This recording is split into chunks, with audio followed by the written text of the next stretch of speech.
पहुंचे। लेकिन हम लोगों की बुद्धि थी, भ्रष्ट थी, उनको मंदिर में प्रवेश नहीं दिया।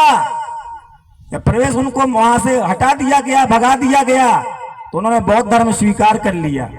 बहुत सारे बीएस मुंजे जो कि हेडगेवार के प्रिय साथी थे, हेडगेवार साहब के प्रिय साथी थे, उनसे निवेदन किया कि मेरा हिंदू धर्म में अपमान हो रहा है, मुझे मंदिर में नहीं जाने दिया जा रहा है, मैं क्या करूं? मैं मुसलमान बन जाऊं, ईसाई बन जाऊं?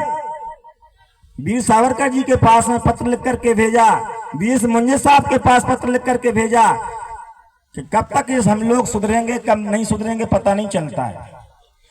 सारा ढांचा दोस्तों होने की ओर है। केवल मुख्यमंत्री प्रधानमंत्री बनाने से काम नहीं बनेगा, हमें वास्तव जमीन पर देखना पड़ेगा, नहीं तो हमारा बहुत नुकसान होने वाला है। इसलिए श्री मैथिली शरण गुप्त जी ने भारत भारती में लिखा और हिंदू नामक पुस्तक में लिखा, हिंदू धन्य तुम्हारा धर्म, धन्य वासना वर्जित कर्म। धर्म तो बहुत धन्य है, बहुत महान है, बहुत ही गौरवशाली है, पूरे विश्व में उसकी पूजा हो सकती है, ऐसे सिद्धांत हैं, लेकिन हम अपनी संकीर्ण विचारधारा को नहीं छोड़ पा रहे। और इसी बात के लिए 1966 में तत्कालीन रक्षा मंत्री श्रीमान जगजीवन राम जी ने इस बात को रखते हुए कहा था कि यदि महामना पंडित मदन मोहन मालवीय जी नहीं होते तो मैं भी बौद्ध बन जाता, ईसाई बन जाता, लेकिन इनकी कृपा है, इनके विचारधारा से प्रभावित होकर के, इनकी उदारता को देख करके प्रभावित होकर के, इनका महामना का मन देख करके, विशाल हृदय देख करके मैंने धर्म परिवर्तन नहीं किया।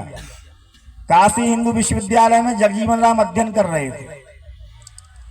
अध्ययन करते समय एक दिन उनको बुखार आ गया, फीवर हो गया, वो विश्राम कर रहे थे। उनके पास उनकी झूठी थाली पड़ी हुई थी, उनका हरिजन समाज में जन्म हुआ था।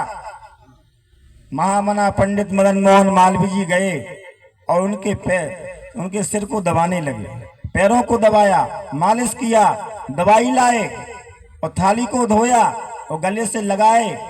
जब उनकी तबीयत ठीक हो जाती है तो कहते हैं कि जो मेरी माता ऐसा कार्य नहीं कर सकती थी, मेरे पूज्य पिताश्री ऐसा काम नहीं कर सकते थे, वो महामना पंडित मदन मोहन मालवीय जी ने काम किया।